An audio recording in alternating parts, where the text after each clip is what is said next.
So today we will do exercise 4.2 of NCERT book, quadratic equation. So it says that we have to find out the roots of the quadratic equation by the method of factorization.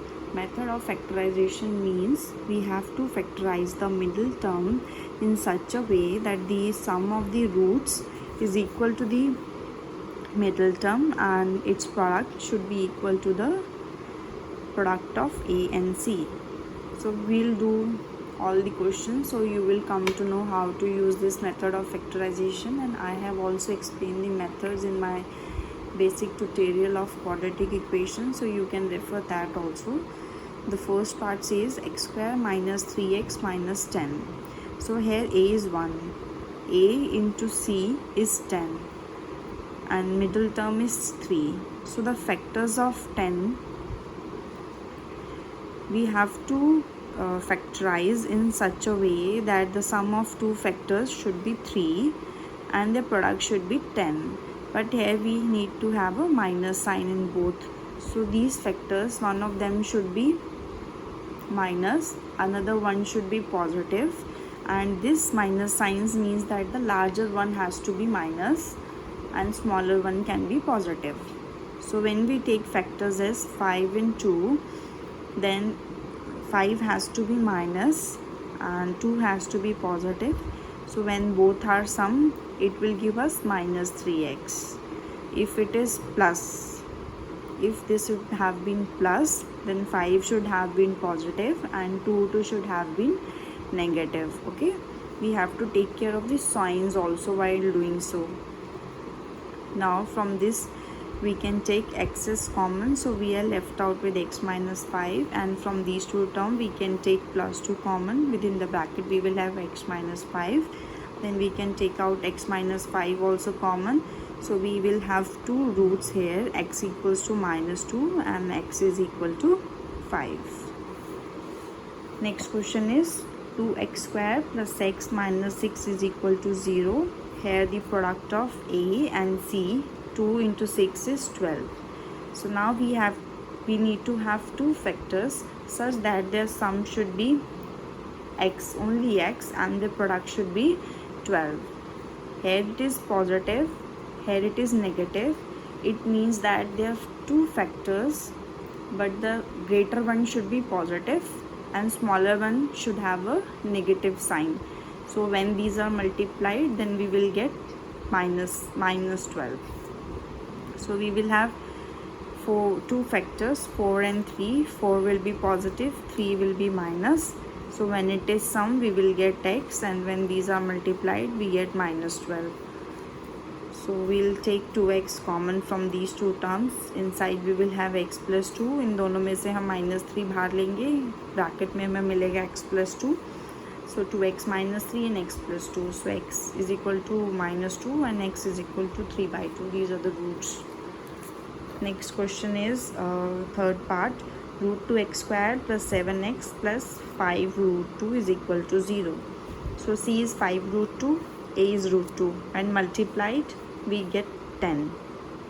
And here also it is plus, so here also it is plus. So both the terms or the roots, they have to be, both the terms has to be positive only. So 5 and 2 plus 5x and plus 2x. From this we can take x common. Within the bracket we will have root 2x plus 5, and from this we can take root 2 common. Within the bracket we will have root 2x plus 5 is equal to 0. So the roots are minus root 2 and minus 5 divided by root 2. Next part is 2x square minus x plus 1 by 8 is equal to 0. We will simplify the equation by taking the LCM first. So it will become 16x square minus 8x plus 1 is equal to 0. So A is 16 and C is 1. So A into C is 16. Now we have to divide the middle terms in two terms such that their sum should be minus 8 and their product should be 16. But in case of product it has to be plus, and in case of the sum it has to be minus. So both the terms need to be with the minus sign. Minus minus when multiplied gives positive and when they are sum it gives a minus.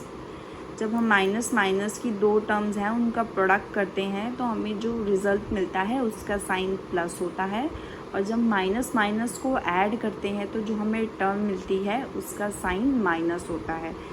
अभी हम 16 a into सी 16 और 8 है, इसको किस दो term में divide कर सकते हैं? सीधा सीधा हमें पता है 4 और 4, -4 इंटू -4 विल गिव अस +16, और जब when they are add up it will give -8। तो हमें दो टर्म मिल गई -4 और -4। हमने यहाँ से 4x को कॉमन लिया, within the bracket we will have 4x - 1।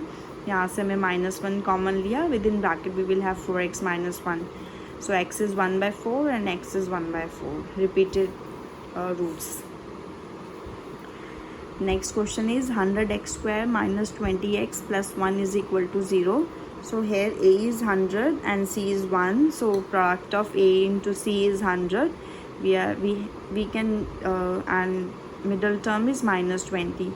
So again here product is positive and the sum is with the minus sign. So हमें दो ऐसी टर्म चाहिए, दोनों में नेगेटिव साइन होना चाहिए ताकि उनको सम करें तो हमें माइनस में मिडिल टर्म मिल जाए, और जब हम उनका प्रोडक्ट करें तो हमें प्लस में 100 मिल जाए। तो हमें 10 अगर हम 100 को कैसे देखेंगे, 20 बनाना है तो ऑब्वियसली 10 इंटू 10 हमारे दिमाग में आएगा। तो हमने दो मिडिल टर्म को दो पार्ट्स में लिया, -10 और -10। इन दोनों का जब हम सम करते हैं तो हमें -20 मिलता है, और जब हम इनका प्रोडक्ट करते हैं तो हमें 100 मिलता है। -10 प्लस 1 इज इक्वल टू 0।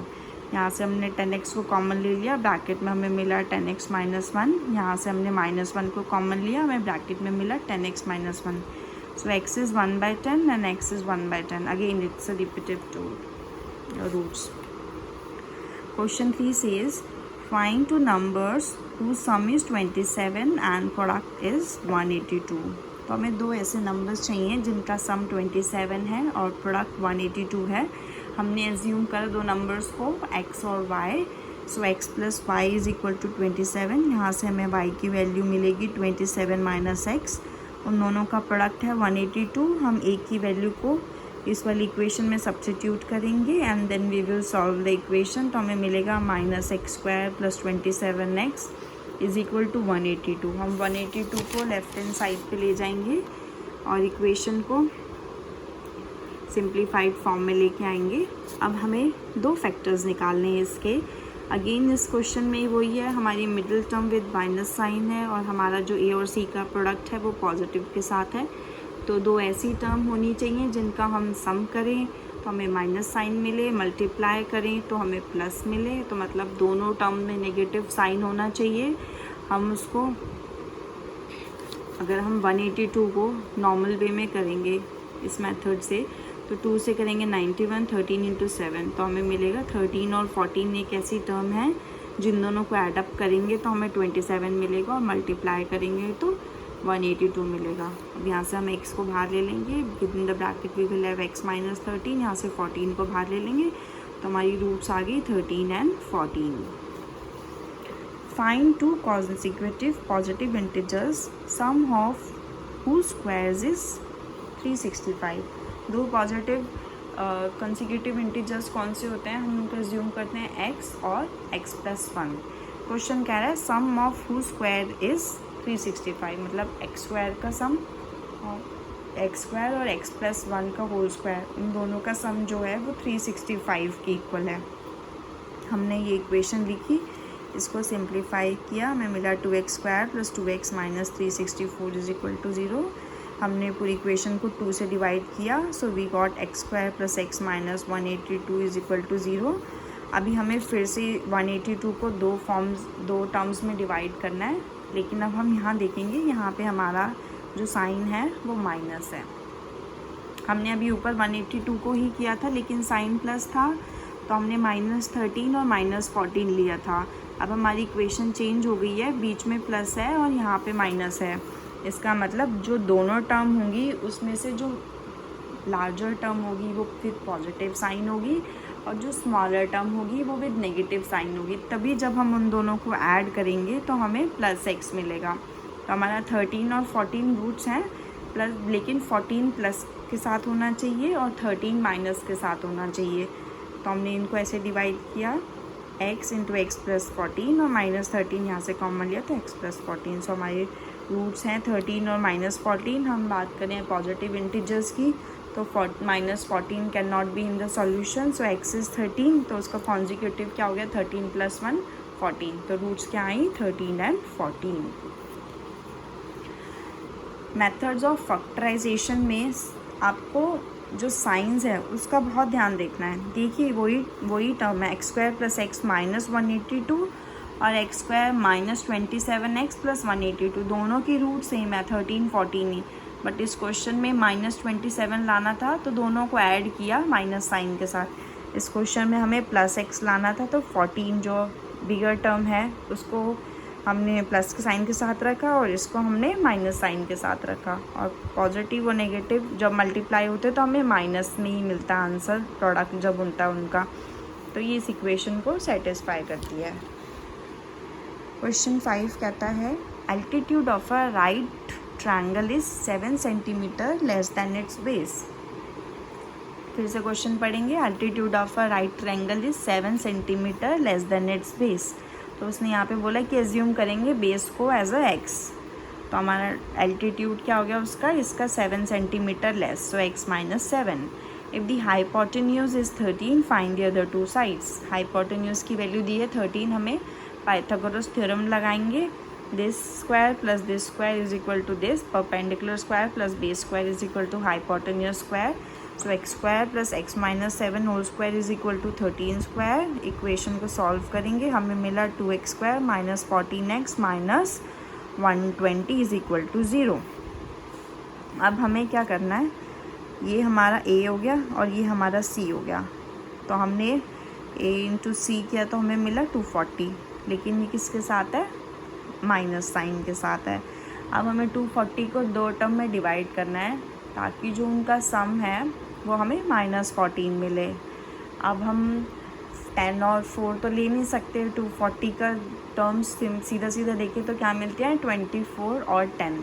अब जब हम उन दोनों का सम करेंगे, अगर दोनों पॉजिटिव साइन के साथ होंगे तो 34 हो जाएगा, लेकिन अगर हम 24 को विद नेगेटिव साइन कर दें और 10 को विद पॉजिटिव साइन कर दें तो माइनस 24 प्लस 10 हमें क्या मिलेगा माइनस 14।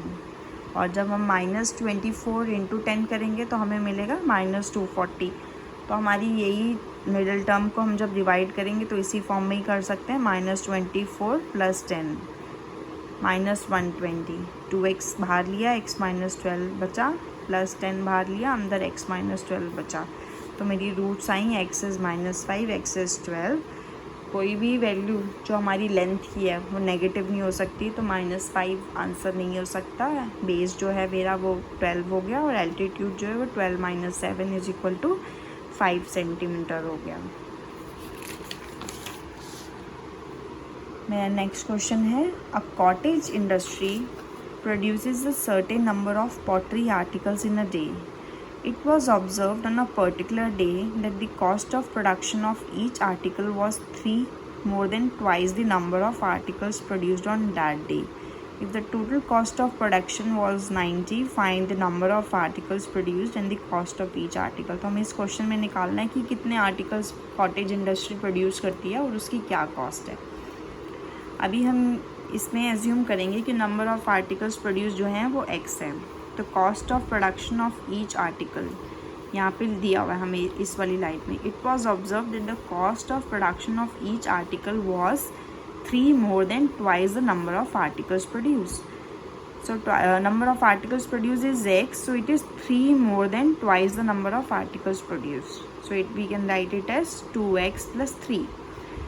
तो टोटल कॉस्ट ऑफ प्रोडक्शन क्या हो गई हमारी, हर आर्टिकल की cost of production multiplied by the number of articles produced.